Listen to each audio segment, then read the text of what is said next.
बोला मुकेश। नमोस्तु गुरुदेव। नमोस्तु गुरुदेव।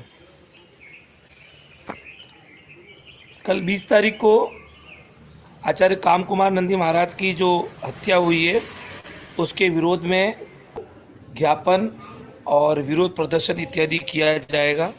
तो जो जो जहाँ से सब लोग जुड़े हुए हैं सभी इसमें सहभागी होकर के और इस कार्य की अनुमोदना करें ताकि हमारे दिगंबर साधुओं के साथ भविष्य में इस तरह की कोई और घटना न घटे और सरकार जो संभवतः वो सुरक्षा और कानून और आयोग बना करके प्रदान करे।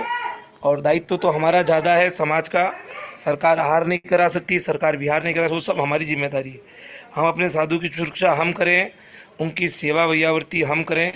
पहले कर्तव्य हमारा है। सरकार पुलिस लगा देगी, 2 पुलिस वाले साथ चलेंगे, लेकिन पहले हम साथ होंगे तो पुलिस वाले साथ रहेंगे तो उसकी शोभा रहेगी, अन्यथा खाली पुलिस वाले साधु को बिहार नहीं करा सकते हैं।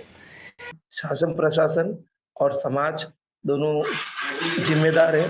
शासन सुरक्षा दे सकता है, शासन आहार विहार नहीं करा सकता, शासन उनकी चर्या नहीं करवा सकता। ये सारी व्यवस्थाएं श्रावकों की रहती हैं, लेकिन वर्तमान काल में श्रावक साधु की सेवा विनय भक्ति से दूर होकर के और साधु की कमियां खोजने में लगा हुआ है। श्रावकाचार का पालन कर नहीं पाते हैं और समणाचार का ठेका लेते हैं, साधु की गलतियां ढूंढते हैं और व्हाट्सएप के दुरुपयोग करते हुए आज छोटी सी कोई बात जो करने लायक है चाहे नहीं है उसका इस तरीके से प्रचार प्रसार और उसको फैलाते हैं, उड़ाते हैं। उसके पीछे गंभीरता नहीं रखते हैं कि ये बात करने लायक है कि नहीं है।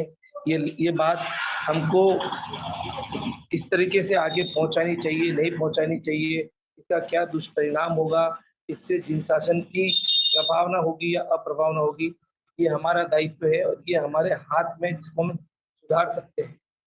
लेकिन हमारा ये दुर्भाग्य है कि लाखों की जैन समाज होकर के मात्र 1600 साधु की सुरक्षा और व्यवस्था करने में कमजोर हो रही है। तब इस तरह की बात होती है। पहले प्रबल सागर महाराज को गिरनार में चाकू मारा गया, तब भी कुछ आंदोलन हुए, उग्र हुआ समाज, साधु वर्ग उग्र हुआ, लेकिन कुछ समय बाद वो सब बात भूल गए और ठंडी हो गई। तो कहने का तात्पर्य ये है कि हम कहीं न कहीं अपनी जवाबदारी से पीछे हैं, इसलिए बार बार इस तरह के प्रसंग उत्पन्न हो रहे हैं। सभी चाहते हैं ऐसा फिर नहीं हो, लेकिन मात्र सोचने और चाहने से ये बातें नहीं होगी। ये निरंतर हमको हमारे धर्म के प्रति सतर्क रहना होगा, क्योंकि एक दिन का आंदोलन करके हम उस चीज को विजय कर लेंगे, कानून प्राप्त कर लेंगे, लेकिन हमको सदैव हमारे देवशास्त्र गुरु की रक्षा करनी है, संरक्षण संवर्धन करना है, तो नित्य सतर्क और सचेत रहना है। तब जाकर के हम आगे निरंतर वृद्धि को प्राप्त करा सकेंगे। इसी तरीके से हमारे कनक जी महाराज हमेशा कहा करते हैं कि अभी पानी तुम्हारे मुंह में आया है, मुंह बंद कर लिया है, ये नाक में घुसने दो, तब तुम लोगों को पता लगेगा। वास्तव में वह दिन आज आ ही गए, क्योंकि वो हमेशा कहते हैं, जब मैं बोलता था तो बोले अकेले कनक नंदी क्यों बोलते हैं, अब मैं नहीं बोलता हूँ तो बोले कनक नंदी क्यों नहीं बोलते हैं। तो आज हम जो महाराज जी का वचन था, कहते थे कि आप लोग इस चीज को बहुत जैन एकता के लिए उन्होंने सदैव प्रयास करते रहे, खूब कविताएं लिखी, खूब पुस्तकें लिखी, खूब सम्मेलन किए, पर ये बात हम लोगों के समझ में नहीं आई। हमने एक महासागर जैसे विशाल जैन धर्म को हम सब ने मिल करके एक छोटा सा कुएं जैसा बना दिया। आज 45 करोड़ के 45 लाख लेके आ गए। अब फिर हमारा दायित्व बनता है इस 45 लाख को फिर 4.5 करोड़ 20-25 साल का लक्ष्य लेके पहुंचाया जाए, क्योंकि धर्मे धर्मी को बिना, हमारे विद्यानी महाराज का हमेशा कहना रहता था, बिना धर्मात्मा के धर्म नहीं होगा। जब हमारी संख्या नहीं होगी, अनुयायी नहीं होंगे, तो कितना दिन भर दिन हमारा संकुचन होता जाएगा। हमने अपने संकीर्णताओं से धर्म को इतना छोटा और बिल्कुल संकीर्ण बना दिया, जो सबसे महान धर्म था वो सबसे संकीर्ण रह गया। तो हमें अपनी पहचान सबको बतानी पड़ रही है, हमको अपनी पहचान दिखानी पड़ रही है। तो ये हमारा एक दुर्भाग्य है। सभी हम इसके लिए कहीं न कहीं किसी किसी रूप में जिम्मेदार हैं। इसके अलावा पिछले वर्ष की भांति इस वर्ष भी दिगंबर जैन ग्लोबल महासभा के द्वारा पूरे सभी दिगंबर साधुओं के लिए उपकरण की व्यवस्था की गई है।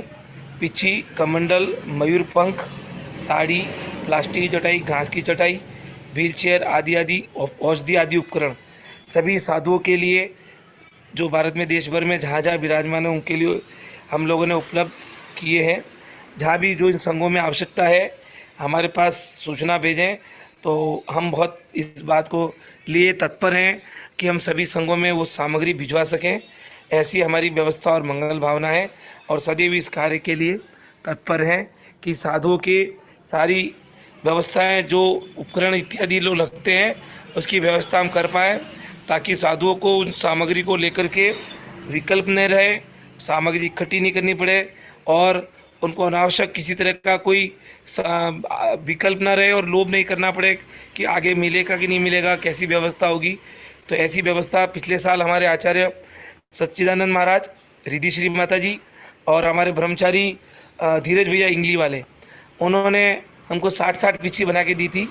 इस वर्ष हमारी आचार्य सन्मत सागर महाराज की शिष्या श्रुतमती माता जी मुंबई नंदीश्वर मंदिर में चतुर्मास कर रही हैं, 60 पिच्छी वो बना रही हैं। बाकी पिच्छी के लिए हमने सच्चिदानंद महाराज से बात की, महाराज ने हाँ भरी है, उनको पंख भिजवाएंगे तो पूरे चतुर्मास के पूरे समय में हम आराम से बैठ के बना लेंगे। तो इस तरह की हमारी सारी साधुओं के लिए व्यवस्था है। तो आप सभी श्रावक भी अपने आसपास जो भी संपर्क में साधु हैं अपने नगर गांव में, उनको इसकी सूचना देकर के वहाँ किसी भी तरह की कोई सामग्री की आवश्यकता हो तो आप हमको सूचित करें। वो सामग्री हम उनको तुरंत तत्परता से जहाँ वो विराजमान है वहाँ हम भिजवाने की व्यवस्था शीघ्र करेंगे। ऐसी मेरी मंगल भावना है। और आप जहाँ अभी जूम मीटिंग में हमारे जो गुरु भगवान विराजमान है उनसे भी निवेदन है, आप हमको इस संबंधित कोई भी सेवा का अवसर हो तो हमें अवश्य प्रदान करें और हमें पुण्य कमाने का अवसर प्रदान करें। नमोस्तु गुरुदेव, नमोस्तु नमोस्तु। बहुत अच्छा मुकेश, अभी